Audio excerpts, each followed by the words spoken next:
સાણંદમાં ક્ષત્રિય સમાજ દ્વારા પ્રાંત કચેરી આવેદન પત્ર આપવામાં આવ્યું। મહારાણા પ્રતાપની પ્રતિમાથી સાણંદ પ્રાંત કચેરી સુધી પદયાત્રા કરીને આવેદન પત્ર અપાયું હતું। અખિલ ગુજરાત રાજપૂત યુવા સંઘના આંતરરાષ્ટ્રીય અધ્યક્ષ પ્રખ્યાત રાજપૂત આગેવાન અને સમાજસેવી શ્રી પીટી જાડેજાની ધરપકડના મામલે રાજપૂત સમાજમાં ભારે રોષની લહેર ફેલાઈ છે। યુવા સંઘનો આરોપ છે કે એક સામાન્ય કેસમાં પીટી જાડેજા પર પાસા જેવી ગંભીર કલમો લગાડી અડધી રાત્રે તેમના ઘરેથી ઉઠાવી જેલમાં મોકલવામાં આવ્યા છે, જેને તેઓ અધિનાયમિત અને લોકશાહી વિરુદ્ધ ગણાવી રહ્યા છે।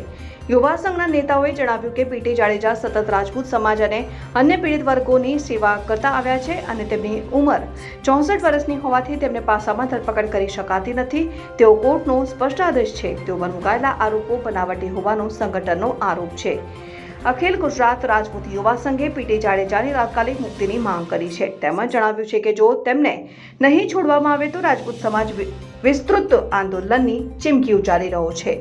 અમે સાણંદના ક્ષત્રિય બંધુઓ ભાઈઓ આજે જે પીટી જાડેજા ઉપર ક્ષત્રિય અસ્મિતા આંદોલન વખતની કિન્નાખોરી રાખીને જે કંઈ કાર્ય થયું છે અને જે એમને નાની એવી જે જામીનપાત્ર ગુનાઓમાં પણ એમને પાસા હેઠળ જે જેલ ભેગા કરી દેવામાં આવે છે, એના આક્રોશમાં ક્ષત્રિય સમાજના સાણંદ શહેરમાંથી લોકોએ આજે પ્રાંત કચેરીમાં આવેદન આપવાનું નક્કી કર્યું છે અને અમે કાર્ય કરીએ છીએ।